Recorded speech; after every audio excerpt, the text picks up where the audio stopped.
ಇನ್ನು ಕನ್ನಡದ ಖ್ಯಾತ ನಾಯಕ ನಟವಾಗಿ ಮತ್ತು ಆ್ಯಕ್ಷನ್ ಹೀರೋ ಅಂತಲೇ ಕೂಡ ಹೆಸರು ತೆಗೆದುಕೊಂಡಿದ್ದಂಥ ಮತ್ತು ಅತಿ ದೊಡ್ಡ ಮಟ್ಟಿಗೆ ಹೆಸರು ಕೂಡ ಮಾಡಿದಂಥ ನಟ ಇದೀಗ ಭೀಕರ ಅಪಘಾತದಲ್ಲಿ ಈಗ ದಾವಣಗೆರೆಯ ಬಳಿ ಒಂದು ಹಳ್ಳಿಯ ಬಳಿ ಈಗ ಸಾವನ್ನಪ್ಪಿರುವಂಥದ್ದು.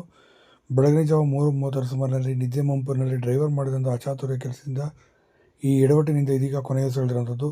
ಕನ್ನಡದ ಅತಿ ದೊಡ್ಡ ನಟ ಮತ್ತು ನಾಯಕನನ್ನು ಈಗ ಕಳೆದುಕೊಂಡಿರುವಂಥದ್ದು ಇಡೀ ಸಿನಿಮಾ ರಂಗಕ್ಕೆ ಮತ್ತೊಂದು ಆಘಾತವೇ ಎದುರಾಗಿರುವಂಥದ್ದು ಅಂತಲೇ ಇದರಲ್ಲಿ ಹೇಳ್ಬೋದು ಸ್ನೇಹಿತರೆ.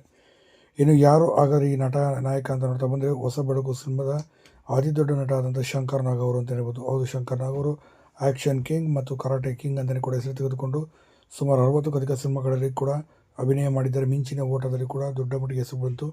ಇದಾದ ನಂತರ ಬ್ಯಾಕ್ ಟು ಬ್ಯಾಕ್ ಸಿನಿಮಾಗಳನ್ನು ಕೂಡ ಹಿಟ್ಟಾಗಿ ಕೊಟ್ಟರು. ಈ ಥರ ಹಿಟ್ ಕೊಟ್ಟಿದ್ದಂಥ ಹಾಗೂ ನಿದ್ದೆ ಮಂಪರಿನಲ್ಲಿ ಡ್ರೈವರ್ ಮಾಡಿದಂಥ ಎಡವಟ್ಟಿನಿಂದಾಗಿ ಶಂಕರ್ ನಾಗ್ ಅವ್ರನ್ನ ಮುಂದೆ ಕೂದಿದಂಥ ಪರಿಣಾಮವಾಗಿ ಲಾರಿಗೆ ಹೊಡೆದಂಥ ಸ್ಪೀಡಿನಲ್ಲಿ ಕುತ್ತಿಗೆ ಮುರಿದುಕೊಂಡು ಸ್ಥಳದಲ್ಲೇ ಕೊನೆಯುಸಿರೆಳೆದಿದ್ದಾರೆ. ಇದರಿಂದ ಚಿತ್ರರಂಗಕ್ಕೆ ಮತ್ತಷ್ಟು ನಷ್ಟ